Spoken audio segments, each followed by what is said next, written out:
এবার রাজধানীর খিলগাঁও বাজারে আগুন, ফায়ার সার্ভিসের 15টি ইউনিটের চেষ্টা নিয়ন্ত্রণে, সূত্রপাত নিয়ে ধোঁয়াশা, ব্যাপক ক্ষয়ক্ষতি।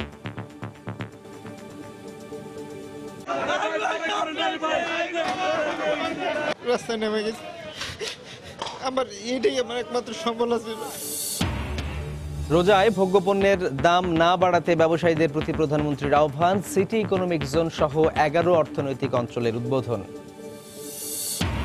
মজুরি কমিশন বাস্তবায়ন ও বকেয়া বেতন সহ 9 দফা দাবিতে চলছে রাষ্ট্রায়ত্ত পাটকল শ্রমিকদের 72 ঘণ্টার ধর্মঘট। খুলনা যশোর সড়ক ও রেল যোগাযোগ বন্ধ। 5 বছরে মানদণ্ডে পোশাক শিল্প এগোলেও বাড়েনি পোশাকের দাম, শক্তিশালী বিপণন কৌশলের তাগিদ বিজিএমইএর। ক্রেতা হারানোর শঙ্কা নেই, মত অর্থনীতিবিদদের। এবং মাত্র 1 মিনিটের পরীক্ষায় মিলছে ড্রাইভিং লাইসেন্স। সরকারি প্রকল্পের অধীনে ড্রাইভিং প্রশিক্ষণেও গুনতে হচ্ছে টাকা। চালক নয়, তৈরি হচ্ছে মহাসড়কের ঘাতক, বলছেন বিশেষজ্ঞরা।